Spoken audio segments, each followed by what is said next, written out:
Mga master, okay lang bang? Huwag niyong skip ang mga ads sa aking mga video kung okay lang mga master. Salamat sa solid na suporta po. Yon, what's up mga masters? Nandito na naman tayo sa panibagong araw, panibagong kabanata na naman ang pagsasama-samahan natin ngayon guys.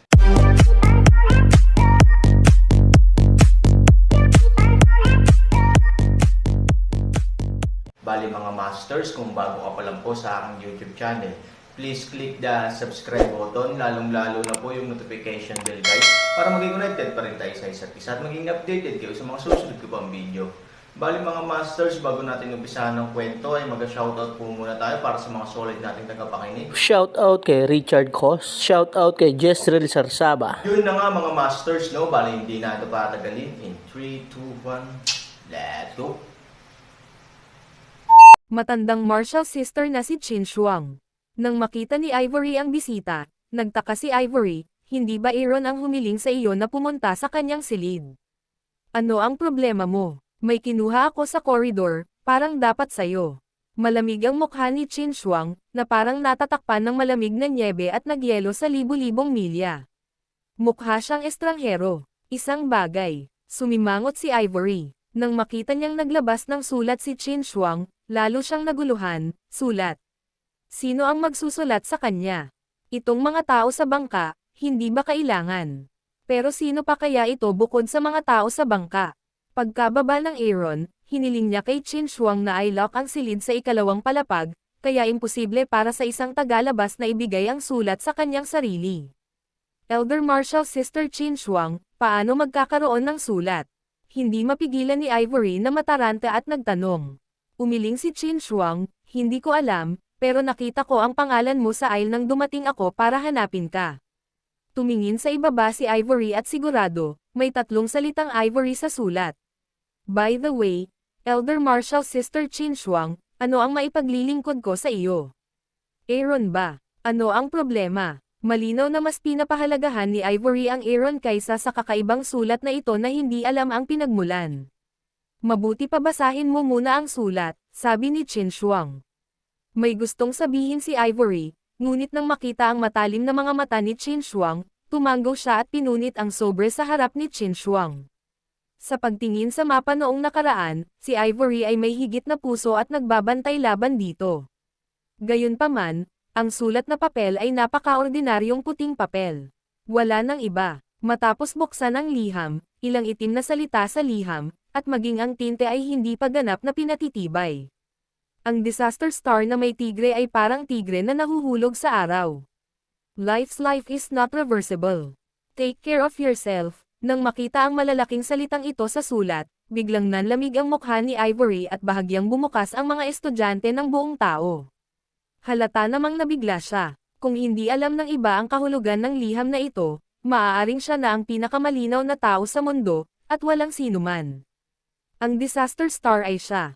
Natural, ang tigre ay Aaron. Ito ang sinabi ni Lu Roxanne sa kanyang sarili. Ang ibig sabihin ay halata din. Ang isang babaeng tulad niya ay kakalagkarin lamang si Aaron pabalik at magdadala sa kanya ng walang katapusang problema sa buong buhay niya. Ang pamilya Fang ay may pagkakaibigan sa pamilyang Lu. Malamang, alam na niya ang tungkol sa paghihiganti ng pamilya Fang, kaya ang pagsulat ng liham na ito ay hindi lamang isang babala sa kanyang sarili, kundi isang paalala rin sa kanyang sarili. Sa pag-iisip nito, nakaramdam si Ivory ng kirot sa kanyang puso.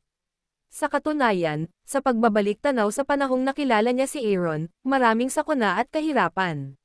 Sa katunayan, tulad ng sinabi ni Lu Roxanne, sinamahan ng disaster star ang tigre, tulad ng tigre na nahuhulog sa patag na araw.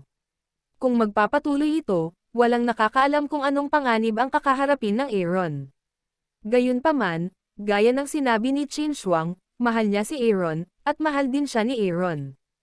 Paano ba talaga siya papayag na ibaba ang Aaron? Ngunit nang tumingin si Ivory kay Qin Shuang, malamig ni Qin Shuang, siguro tama siya, dapat kang umalis sa Aaron, ano? Natigilan si Ivory. Kung may magsasabi nito, hindi siya magtataka, ngunit si Qin Shuang iyon. Hindi niya maintindihan. Dahil si Qin Shuang ay palaging pinapuna ang kanyang sariling pagsasanay, at kahit na may mahabang pakikipag-usap sa kanya buong gabi kagabi, na nagpabago sa kanyang isip. Kahit ngayon, espesyal na niluto ni Qin Shuang para sa Aaron para gamaan, ngunit sa oras na ito, biglang nagbago ang pananaw ni Qin Shuang. Bahagyang bumunot si Qin Shuang sa gilid ng kanyang bibig, at ang malamig ng ngiti ay parang espada ng yelo at snow. Aaron ay namamatay, alam mo, pero nakahawak lang siya sa harap mo. Nang marinig ito, nagulat si Ivory, Elder Marshal Sister Qin Shuang. Ano ang sinabi mo? Aaron siya. Ano sa tingin mo ang hiniling niya sa akin na pumasok? Hayaan mo lang akong alagaan siya. Kung bakit hindi tumawag sa iyo, natatakot siyang nag-aalala ka. Malamig na sabi ni Qin Shuang, ilang beses namatay si Aaron para sa iyo. Sa bawat pagkakataon, palagi siyang nabubuhay sa swerte. O may tumutulong sa kanya, o may pakikipagsapalaran. Pero Ivory, sa tingin mo ba mabubuhay ang mga tao sa swerte? Siguro gusto kong magsama kayo noon. Ngunit pagkatapos ng Aaron ay nasa gilid ng buhay at kamatayan muli, sapat na ako, sabi ni Qin Shuang at malamig na tumingin kay Ivory. Kaya, Ivory, mga master okay lang bang? Huwag niyong skip ang mga ads sa aking mga video kung okay lang mga master. Salamat sa solid na suporta po. Napaatras si Ivory. Kung si Qin Shuang ang haligi na nagpabago sa kanyang mga orihinal na ideya, ngayon ang kanyang mga salita ay katumbas ng direktang pagbagsak ng lahat. Sa loob ng ilang panahon, wala siyang mahanap na dahilan para manatili sa Buddha, at hindi man lang siya makahanap ng dahilan para manatili dito. Kahit isang lalaking tulad ni Fang Kun na may relasyon sa iyo ay hindi makakatakas sa kamatayan sa huli. Siguro tama si Lu Roxen. Isa ka talagang kapahamakan, sa pagbabalik tanaw sa nakaraan, ang mga salita ni Qin Shuang ay tila makatwiran kung ito ay mas sukdulan. Maraming mga tao na nagbabago ng kanilang buhay laban sa langit. Ngunit gaano karaming mga tao ang talagang matagumpay, kahit nasa mahabang ilog ng kasaysayan. At ikaw Ivory ay walang lakas na baguhin ang kanilang buhay, kaya bakit kailangan mong ipilit ang Aaron? Sa pagsasalita tungkol dito, napabuntong hininga si Qin Shuang, mayroon pang isang araw na paglalakbay patungo sa hangganan ng mundo ng disyerto. Maaari mong isipin ito ng malinaw. Nasunog agad ang sulat pagkatapos basahin. Bumalik ako para asikasuhin ang Aaron. Dahil doon, tumalikod si Qin Shuang at sinara ang pinto. Walang lakas na ibinaba ang mga kamay ni Ivory, at pagkatapos ay umupo ang buong tao sa kama. Sa ilang sandali, ang mga salita ni Lu Roxen at ang mga salita ni Qin Shuang ay patuloy na tumutunog sa puso ni Ivory. Kaya niyang magmahal ng hindi lumilingon, at walang makakapagbanta sa kanya. Ngunit kung ang pag-ibig na ito ay isang pagkaalipin lamang sa ngalan ng pag-ibig.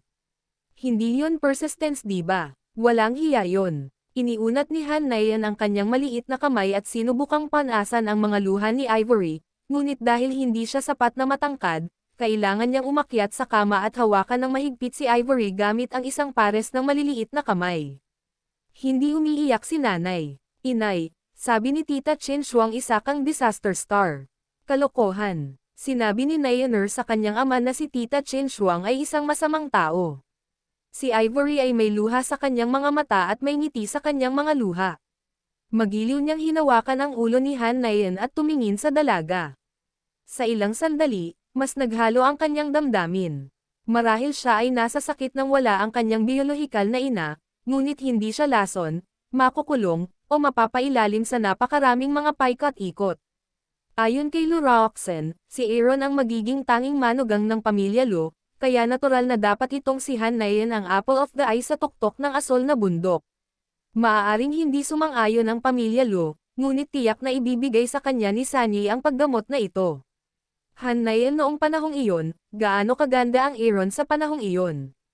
Itatag ang tuktok ng 10,000 tao at kontrolin ang buhay ng mundo. Ngunit ngayon, sa takot, umaaligid sa gilid ng buhay at kamatayan anumang oras. Kung ikukumpara, tama si Lu Roxen, o kahit na si Elder Marshal Sister Qin Shuang, na palaging nagmamalasakit sa sarili, ay nasa kabilang panig na ngayon. Siguro kailangan niya talagang isipin ang problemang ito. Si Qin Shuang, na umalis sa silid ni Ivory, ay bumalik sa silid ni Aaron ng buo. Gayunpaman, nang muli niyang isara ang pinto, biglang namula muli ang kanyang mga mata, and her body flashed red ang liwanag ng kulay. Naramdaman na lang niya na ang buong tao ay sobrang init at tuyo.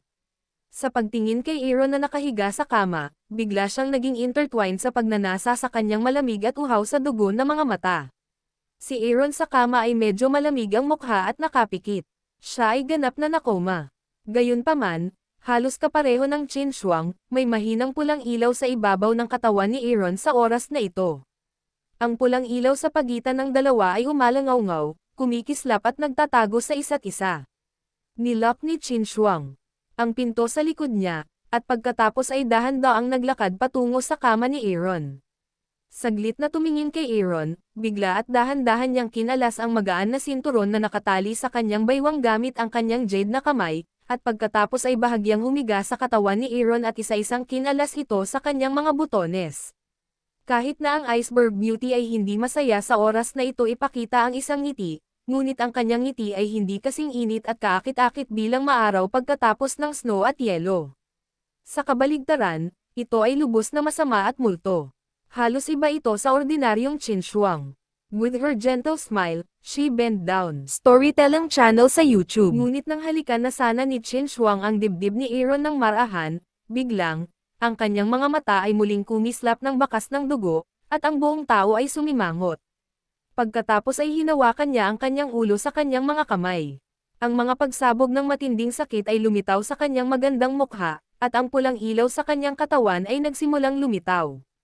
Tiniis niya ang tila matinding sakit, ang kanang kamay ay biglang namuo ng dalawang daliri, at pagkatapos ay naubos ang kanyang huling lakas sa kanyang dibdib. Sa oras na iyon, ang kanyang pulang ilaw ay mahina, at ang kanyang buong pagkatao ay biglang nanghina at nahimatay sa Aaron. Isang gabi mamaya, ang panahon ay lumiwanag, at ang paglilinis ng gabi sa kubyerta ay natapos na nagpanumbalik ng maagang kapayapaan. Gayunpaman, nang walang utos ng Aaron o Qin Shuang, hindi pa rin binubuksan ni Soyan ang pinto sa ikalawang palapag. Sa tanghali, hindi mapigilan ni Soyan na tanungin si Qin Shuang, ngunit nakalock ang pinto ng Aaron. Wala siyang choice kundi hanapin si Ivory. Gayunpaman, si Ivory ay nasa masamang kalagayan. Ang tanging kausap lang ay tanungin si Soyan kung kailan darating ang pamilyang Su. Matapos sumagot si Soyan na naghihintay ang pamilya Su sa hangganan ng disyerto, hindi na muling gagawa ng hukay si Ivory. Dahil dito, labis na nanlumo si Soyan. Hindi ko alam kung anong nangyari sa lahat ng nasa barko. Gayunpaman, ang mga pagdududa ay pagdududa. Pagkatapos ng 2 araw na pagmamaneho, 1 araw at 1 gabi lang maaabot ni Huajo ang hangganan ng mundo ng disyerto. Hindi na masyadong nag-isip si Soyan at pumunta sa ilalim ng pantalan para tumulong. Isang hapon ang lumipas ng tahimik. Medyo nabalisa si Soyan nang lumubog ang araw. Inutusan niya ang flower boat na sumulong ng mabilis, at paminsan-minsan ay gumagala sa pintuan ng Aaron, o nakikinig kung mayroong anumang paggalaw sa bahay, ngunit ang mas ikinababahala niya ay walang gumagalaw sa Aaron's bahay buong araw. Darating ang gabi. Kung walang kilusan sa Aaron, ano ang dapat nating gawin kapag muling sumalakay ang kalaban? Bukod dito, nag-aalala rin si Soyan sa kaligtasan ng Aaron. Bagamat walang sinabi si Aaron kagabi, batay sa IQ ni Soyan, nahulaan na niya na maaaring nasugatan si Aaron at dapat ay malubhang nasugatan. Ngunit nang hindi niya napigil ang kumatok sa pinto, biglang nagkaroon ng ingay sa loob ng bahay.